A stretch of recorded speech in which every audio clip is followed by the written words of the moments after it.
네, 여러분 반갑습니다. 여러분도 맞춰보십시오.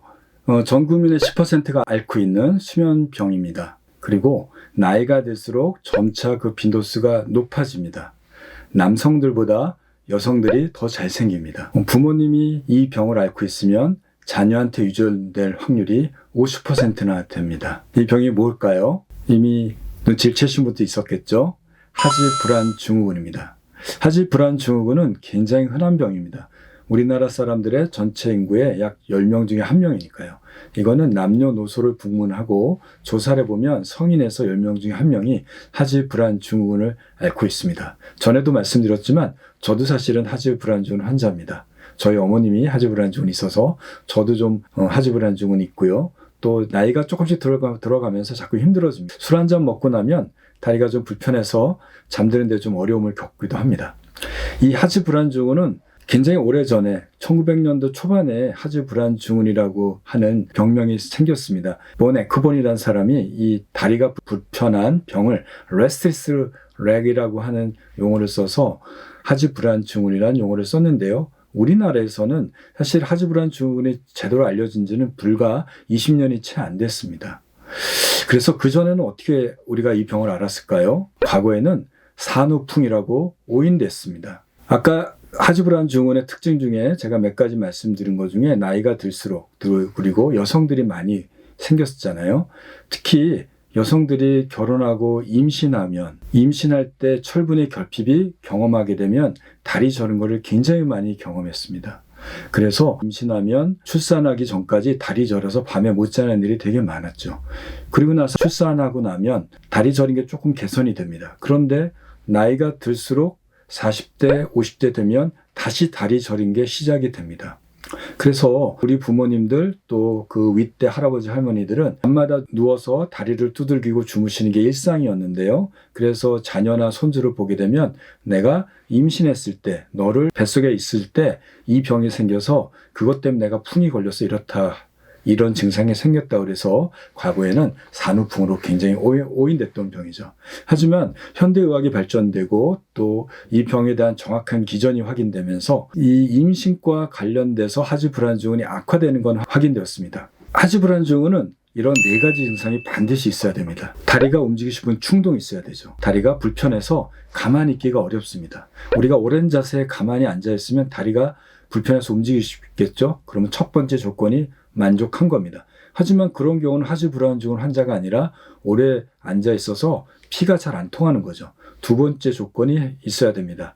가만히 있으면 악화가 됩니다. 쥐가 날 때라든지 오래 앉아있을 때 똑같습니다. 오래 앉아있고 가만히 있으니까 악화가 되겠죠. 세 번째 조건은 움직이면 좋아집니다. 이것도 사실은 다른 다리 저림 병하고 별반 차이 없습니다. 다리가 저리니까 움직이고 두들기면 편해지지 않습니까? 네 번째 조건이 중요합니다. 밤에 악화가 됩니다. 밤에 자려고 누워있으면 악화되는 같이 갖고 있어야 됩니다. 그래서 하지불안증후군은 어느 한 가지 조건이 아니라 이 4가지 조건이 다 동시에 같이 있을 때 하지불안증후군을 의심할 수 있습니다. 그래서 다리가 움직이고 싶은 충동, 가만히 있으면 악화, 움직이면 좋아지는 거, 밤에 나빠지는 4가지 조건을 반드시 다 갖췄을 때 하지불안증후군이라고 할 수 있습니다. 하지불안증후군 환자들은 밤에 움직이고 활동하고 낮에 막 뛰어다닐 때는 전혀 불편하지 않습니다. 그러니까 디스크하고 좀 차이가 나죠. 하지정맥류하고도 차이가 납니다. 디스크는 신경이 눌리는 거고 정맥류는 정맥이 막혀서 혈류순환이 안 되는 거니까 다리를 쓰는 움직임이나 뛰어다니고 활동할 때 신경이 더 눌리고 혈액순환이 더 안 되기 때문에 낮에 많이 움직이면 허리가 아프고 다리가 저립니다. 또 다리가 붓게 되겠죠. 하지불안증후군은 그와 반대로 움직일 때는 굉장히 좋아집니다.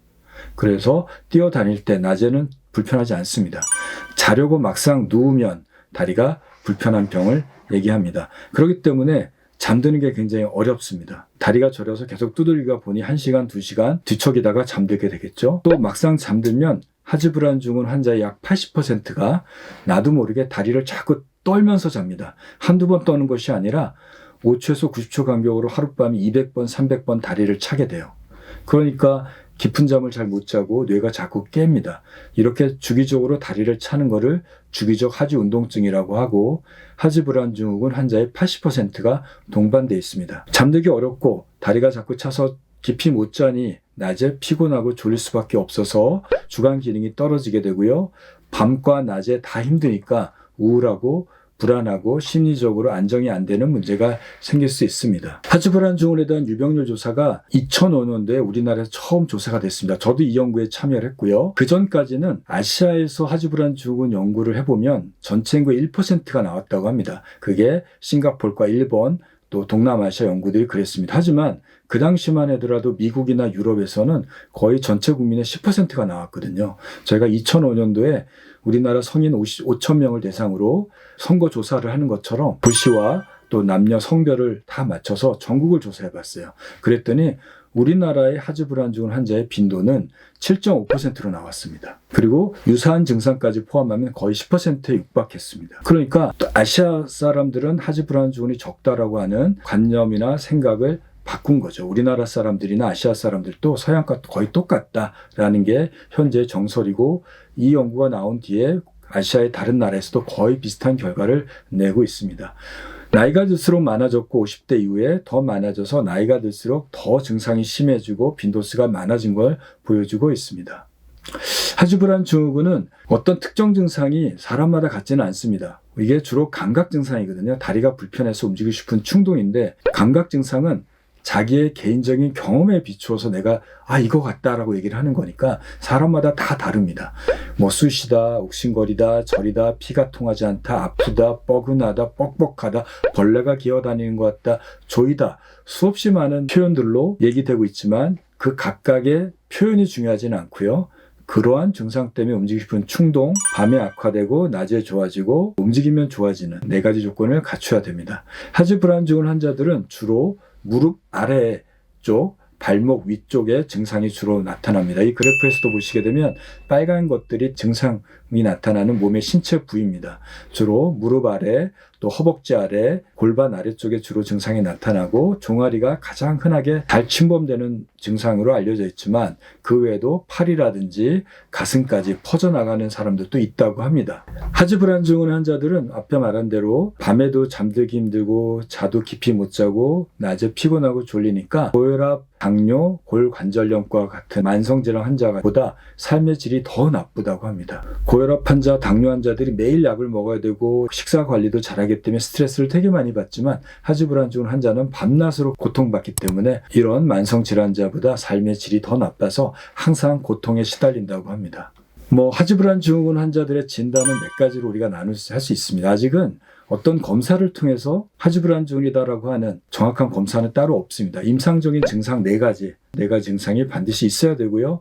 이런 환자들한테 철분 검사를 저희 병원에서 주로 많이 합니다. 아까 그 산후풍 얘기를 말씀드렸는데요. 우리가 임신하게 되면 아이가 커가면서 엄마의 영양분을 받아서 아이가 성장하게 되겠죠. 그러면서 산모들은 만삭이 될 때까지 철분 수치가 굉장히 낮아지는 걸 볼 수 있습니다. 그렇기 때문에 산모들이 철분제를 많이 먹게 되죠. 하지만 50년 전, 100년 전에 우리 어머니들은 어땠을까요? 철분제는커녕 식사도 제대로 못하지 않았습니까? 하지불안증후군은 철분이 굉장히 중요하다고 합니다. 특히 하지불안증후군 환자들의 뇌에서 철분을 조사해보면 굉장히 낮아져 있는 걸 보입니다. 왜 철분이 하지불안증후군을 일으킬까요? 뇌에서 우리가 감각을 조절하는 시상하부라는 부위가 있고, 여기에는 신경 전달 물질인 도파민이 잘 전달돼야지, 잘 공급이 돼야지 뇌가 우리가 감각을 잘 차단시키고 억제시킬 수 있습니다. 근데 이 도파민 만들 때는 철분이 반드시 있어야지 도파민이 잘 만들어진다고 합니다.